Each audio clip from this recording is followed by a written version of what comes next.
My name is Amy Jean Chung Fry. I use she and her for pronouns. I am a second generation Korean American, originally born in California, Orange County. Currently live in Cheverly, Maryland, where I serve as the council member for Ward 6 and also serve as the vice mayor for the town. Why did you want to move into the political field? I don't think I did. To be perfectly honest, I had a friend who was vacating her seat to move into a different position, and she just asked me to run. I think she just asked me at the right time. I did say no at first, and I had another person ask me, and she said, do you know how many times it takes a woman to be asked to run for a political position before she says yes? And I was like, no, I don't know. And she's like, at least 7 times. So how many times have you been asked? And I was like, 2 or 3. She's like, so then we'll just keep asking. But it really struck me because after 2016 and seeing somebody who assumed one of the most highest positions in this country be able to do that with pretty much no credentials, experience, nothing. And so that for me to be asked that, I was like, why can't I do it? If that person can do it, I could do it too. How has your race affected your position? 2020 happened. We know that in the wake of 2020 and beyond, we saw an increase in the attention to anti-Asian hate crimes. And then with coronavirus, we saw a lot of that being just blasted on social media. For the first time that many in our community did not see me as white adjacent was when I put together a rally. It was in the wake of the murders in Atlanta.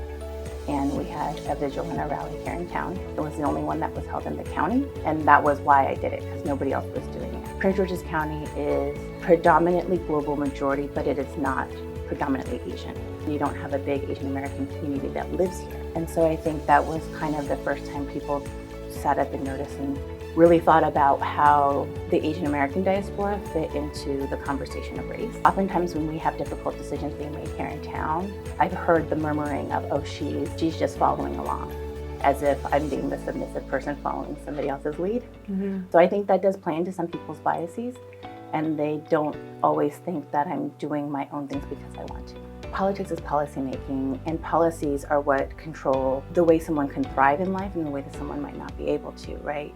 And so when we don't have representation, we don't have somebody at the table saying, hey, there might be a need in this community that people don't recognize. Mm-hmm. Political engagement it's your voice, it's your channel. As a second generation American, meaning my parents are immigrants to this country, a lot of it was just surviving for them, right? They needed to make sure that they could provide for their family.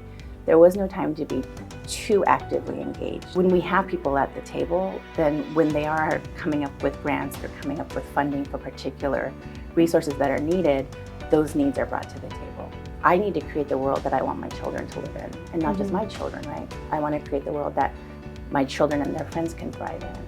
I can't leave it up to somebody else to do it. You know, if we continue to sit back, that's what happens. Someone else gets to tell the story, someone else gets to tell the narrative, and we need to really take control of that, and the only way to do that is to be engaged.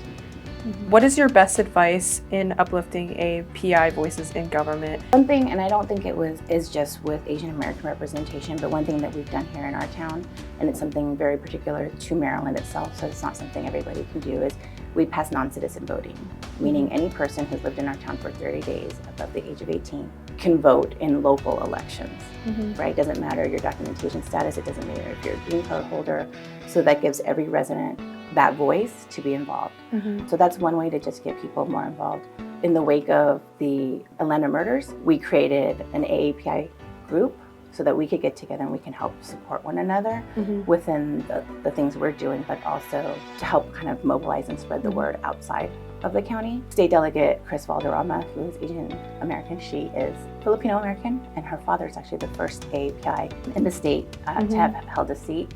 She's brought forth legislation twice now regarding AAPI education curriculum. The first time they brought it up, I testified for that. The second time around, we helped to support that.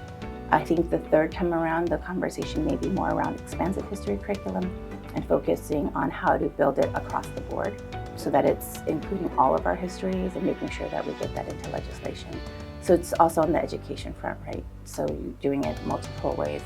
I also just recently was one of the founders of a AAPI caucus within the Maryland Municipal League, which is a league across the state that is for all of the municipalities. There was no affinity group, no caucuses for any of the identifying groups, and so just this past summer, we were able to do that as well. Because I know that my network is limited.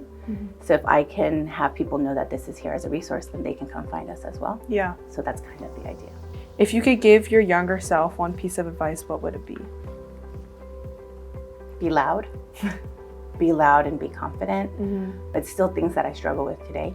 And I think when I look at my daughter and I look at my son and I think about what is it that I want them to do if they're out in the world on their own, and it's to be able to advocate for themselves, especially because we're also taught at a young age to not be loud, but using our voice is very important. And what's your favorite Asian dish? I think as I get older, it becomes anything my mom will make, like miyoku, but it's when my mom makes it, I think is really when it like is the most joyful to eat for me. But I think my favorite thing she makes for me is either like a bibimbap or tteokbokki. Yeah, those are good choices.